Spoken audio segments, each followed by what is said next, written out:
Let's now get an update from our reporter who's in Orkney, Lizette Labuskatni. A very good evening to you, Lizette. Just tell us exactly what's happening. We're hearing reports that a home is now collapsing due to that seismic activity.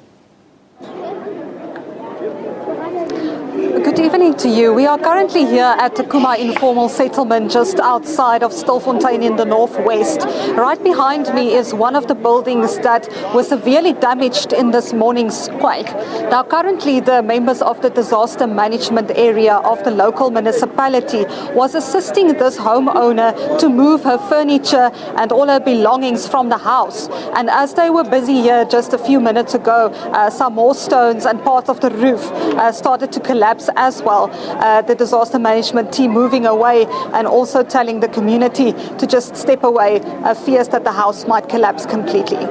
Now, in light of this, Lizette, are there concerns of more aftershocks occurring? That's correct. We were at a very old abandoned mine just after the quake happened, where there are homeless people and the unemployed staying in those abandoned mine buildings, and the disaster management team telling them there on the scene that it is extremely dangerous for them to be on this premises, as we are fearing aftershocks and the rest of the structures there might collapse. Now the disaster management teams are trying to follow up all leads in terms of miners that might be trapped, in terms of homes that are damaged, and they are expected to be out the whole night trying to assist the affected community. Lizette, you're at the epicenter of the quake. Can you talk us through the extent of the damage? The damage here, I think if you come here tomorrow, you might not necessarily know that an earthquake has come through this area.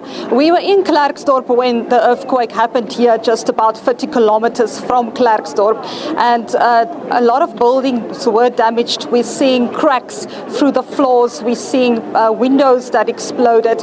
Here in the Kuma township, it's quite a number of new homes that were built, and they were quite severely affected.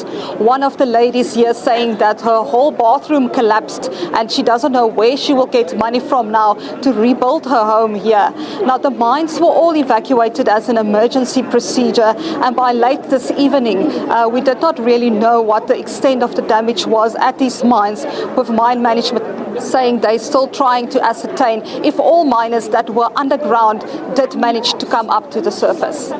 Lizette, I see a crowd around you of onlookers and residents. How have they been reacting to what has happened there in this town today? We are having a large crowd of people obviously interested in the media that are here taking photographs of the area. A lot of kids that are around, very interested in what is going on here. But you will know that the mining communities here are quite used to these type of tremors. When the mines blast, they have some movement of their homes. They have light tremors quite often. And the community here saying they were not that fazed when the earthquake first hit them, not knowing what the extent of it would be, and they did not even evacuate their buildings or their places of work because they are so used to what is happening here. Now we did see the Northwest Premier Supra Mahumapelo visiting the area earlier, doing a walkabout, and he indicated that structural engineers will come and visit this area and ascertain exactly what the damage is, so that they can advise communities if they can actually move back to their homes or if these structures will have to be demolished.